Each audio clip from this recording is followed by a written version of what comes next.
Hey everyone, welcome back to the 6-5 on the road. We are here today for an exciting conversation talking about wide area networks, sustainability, AI. We are diving in with a first-time guest, not from a first-time company. We've got Juniper Networks joining us. We've got AE. AE, welcome to the show. This is your first time. Excited to have you here. How you doing today? Oh, wonderful. It's exciting to be here and exciting to participate in this conversation. It is all about, AI, all of this excitement that is going on in the network and the inflection points. It's really up there. Yeah, I really believe you have a really important role to play, AE, Juniper, the business you're in. We know that there's a lot of excitement about silicon and compute right now. A lot of people tend to forget that all this data has to be routed. And even, when we spend a lot of time talking about scale up infrastructure and optical, but a lot of stuff has to go beyond these data centers. We know, as it moves, not just within data centers, but from data center to data center, from data center to branch to edge to, there's so much going on. And with all this, there's a lot of kind of these, tangential conversations. You've got energy and consumption and sustainability. You've got where does AI not just come in terms of all the compute being used for AI, but how does AI actually help network more efficiently? So these are a lot of the things that are going on. I'm really glad to have you on the show. Give the audience just the quick rundown. Your EVP, Chief Development Officer. What does that remit sort of have you doing day in and day out at Juniper? Oh, okay. It's an exciting job. I'll give you a quick preview of what I did. I was in the networking field for the longest time. I thought, okay, networking is just building more fatter pipes, making things more cheaper, faster, better. But then I went on to build an application, and the application actually happened to be video conferencing, the one that we were using, only to realize that the network became such an important piece of making this application win big, right? If the network does not give the guarantees of jitter, throughput, latency, delay, any of those metrics in a proper way, we wouldn't be able to have this virtual video conferencing and recording be really good, because it'll be choppy voices, choppy faces, all sorts of things. Brought me back to a moment saying, hey, the innovation inside of networks needs to be there. Brought me to Juniper in a very exciting role to build that innovation into our products. AI native products, which essentially is important for these days. Not just AI with compute and storage, which actually delivers training models and then inference models and things that we talk about. How do you use it in every walk of life? The first part of it is, how do you take AI and AI models to help you with what we build as network routers, switches, and connectivity devices that enable to provide the guarantees. Today's network is using critical applications. If the network goes down, you probably have 911 calls not happening. It is as critical as that, right? So, with that in mind, we really strive to innovate for this modern era. But with the advent of AI that has come in, it has actually exponentially increased the changes and demands that we have in the network today. So that is what is the excitement that I'm here with Juniper, because we drive these innovations with our own silicon and with systems and solutions that really are future looking and enable to adapt to these changes much more faster and much more easily, so that we can build it out.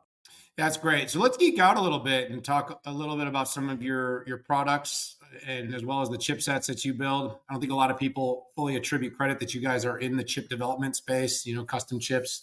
But you've got ACX, you've got MX, you've got PTX on the routers, and then you've built the Express 5 ASIC, Trio 6 chipsets. Talk a little bit about how these developments, these builds, these products that you're creating at Juniper are enabling sustainable, energy efficient designs and bringing out the performance required for these next generation networks. So fundamentally, like you look at these networks, like we mentioned it, right? when there was an internet boom, connectivity became very important, right?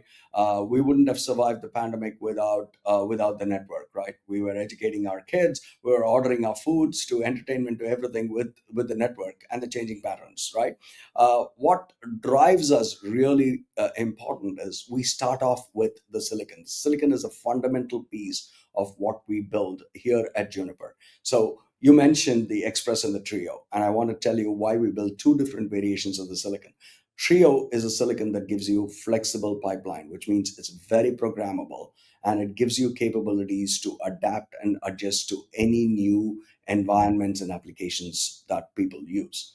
Typically, Trio helps us power what we call as the MX product line, and this has been one of the forerunners for Juniper. And the MX product line recently has been the clear winner for being the on ramp to AI and AI clusters of large major hyperscaler and cloud provider. When they want to onboard their customers into their AI clusters, these are the devices that actually enable it because it has the programmability, it has the capabilities. The second silicon that we build is the Express silicon, which gives you the speeds and feeds. When we thought we did 100 gig, that would be enough. It wasn't enough.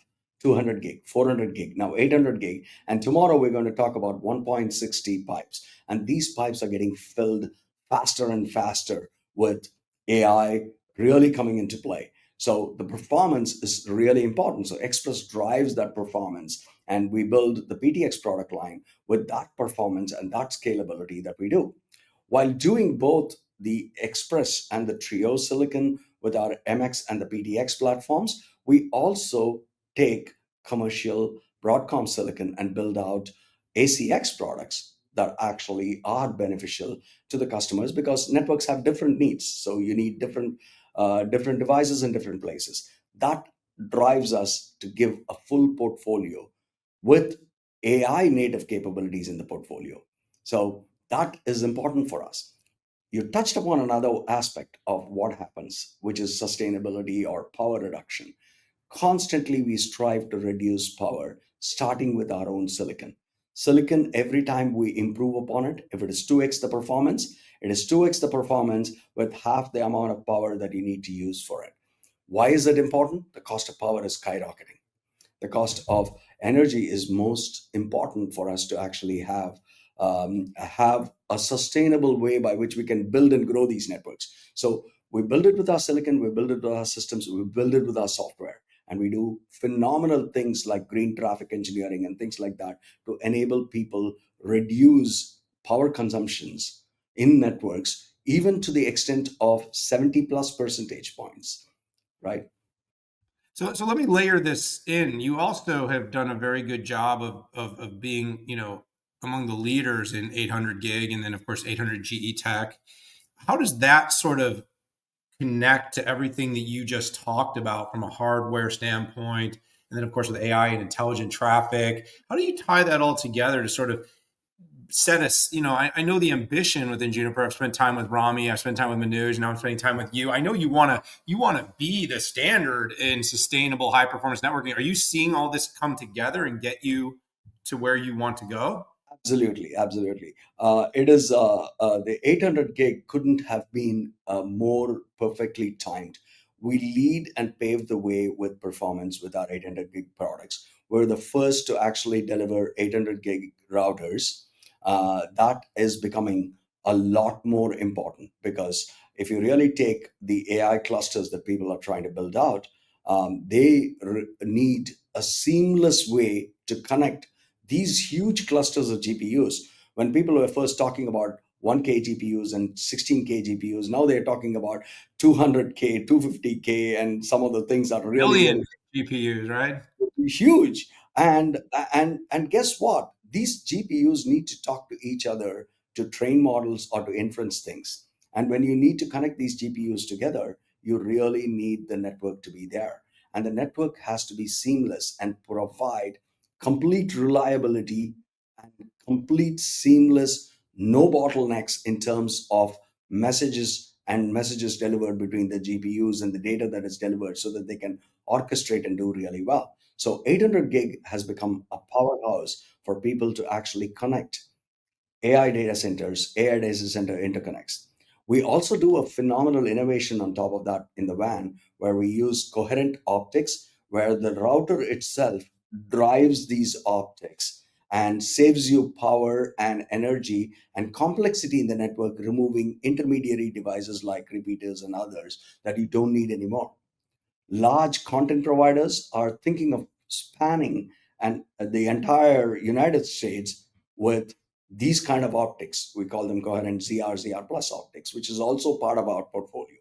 Amazing to be there at the right time and really enable this AI transformation that's happening in the industry.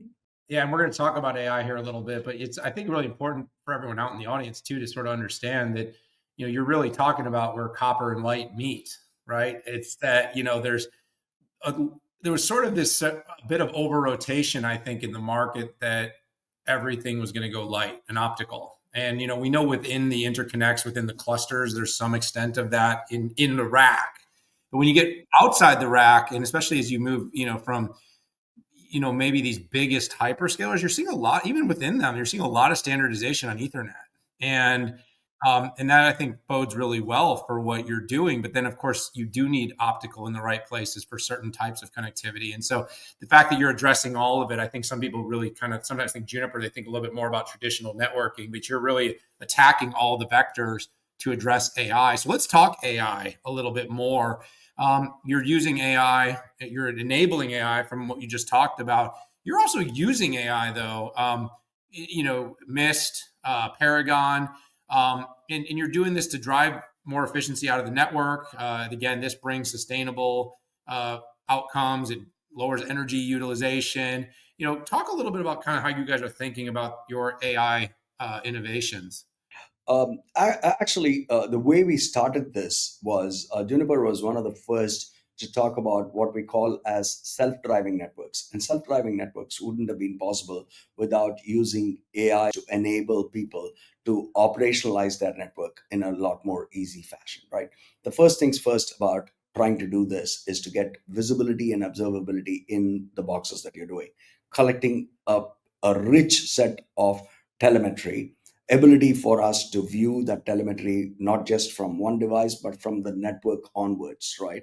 And be able to actually utilize that, inference that, build advanced heuristics, build models to do this. I'll give you a simple example of what we did. About 6 7 years ago, one of my key engineers came to me and said, traffic engineering is actually the most complex things that you can do in the network. That means the ability for you to traffic load balance across the entire network paths. This is no different than the freeways here in the Bay Area, right? You use Waze or something, it redirects you based on traffic patterns and stuff like that. The complexity of that required us to build AI models and to train them. And when we trained those AI models, what we discovered was something interesting. The links were used only 44% utilization and an average. But there were peaks and then there were valleys. The valleys made us think a little bit more harder and say, hey, could I shut off this link and save power? Could I shut off this node? Should I rebalance the routes? Should I rebalance the traffic? Should I get better SLAs? All of those things are how we started with the genesis of how AI was built into it. We also have a recent innovation where we've built the capabilities known as an LLM connector that allows somebody to go into our router and actually use GAI capabilities with their own LLM and query the router and say, hey, how do you want to do this? And it was funny because when we first displayed this innovation in front of customers, it was an Italian customer, and we started typing in Italian. The answers came out in Italian. People just loved it. We did the same thing in Japanese. And now, guess what? I don't need to actually have translators or translations. People can actually train in their local languages, and people can understand and comprehend the complexities of what we do in a very simple way built into our AI native products that enable this general AI networking, right? And with that, and with the performance, we also do the networking for AI. And there's a lot of networking to be done, a lot of routing to be done, AE. One of the things I think is very interesting that Juniper's been working on is its universal routing platform.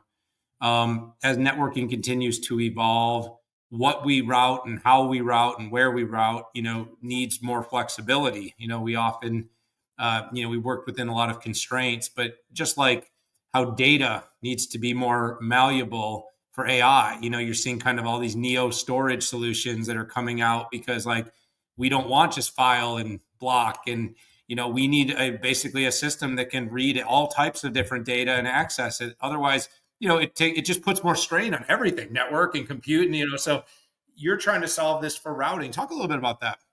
Yeah. So this is interesting because we have been in foremost in the innovation cycle for us to be able to do control plane and admin plane in networks. What we mean by that is the ability for us to actually drive how the network gets built and how the routers talk to each other to discover how the network is being built and the links that are going on in the network.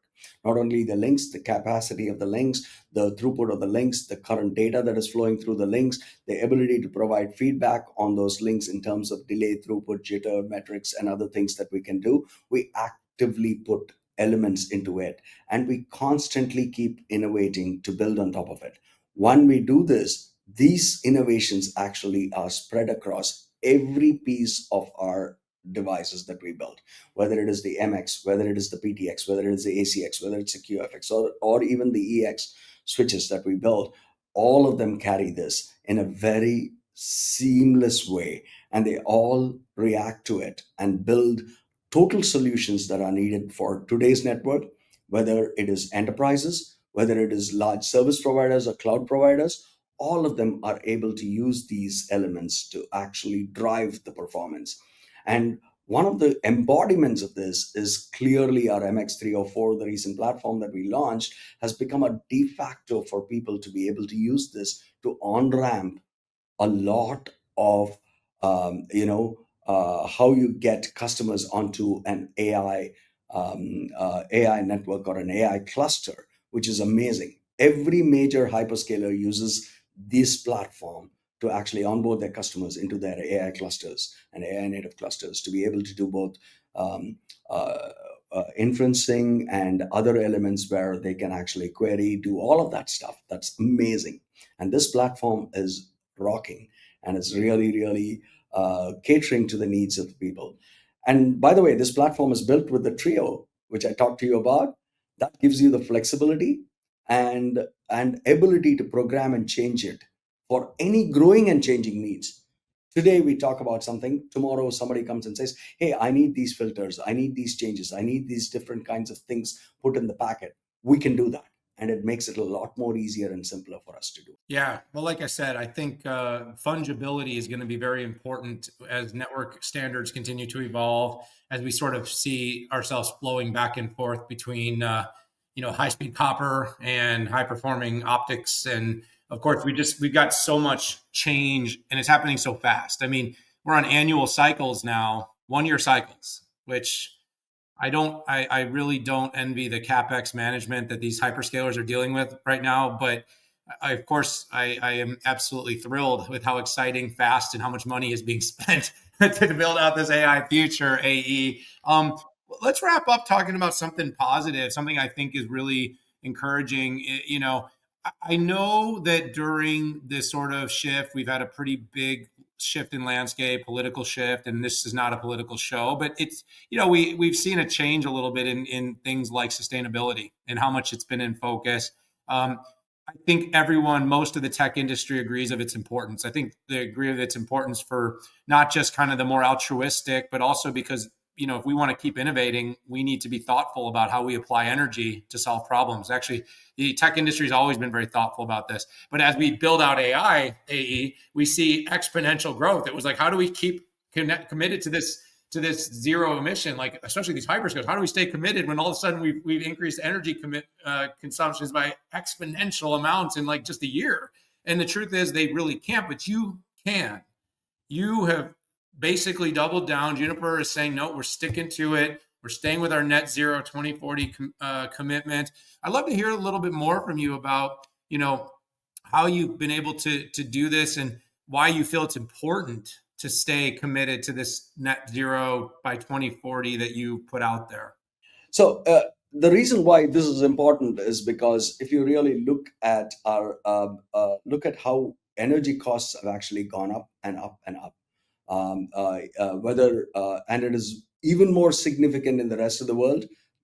And United States has started seeing it, right?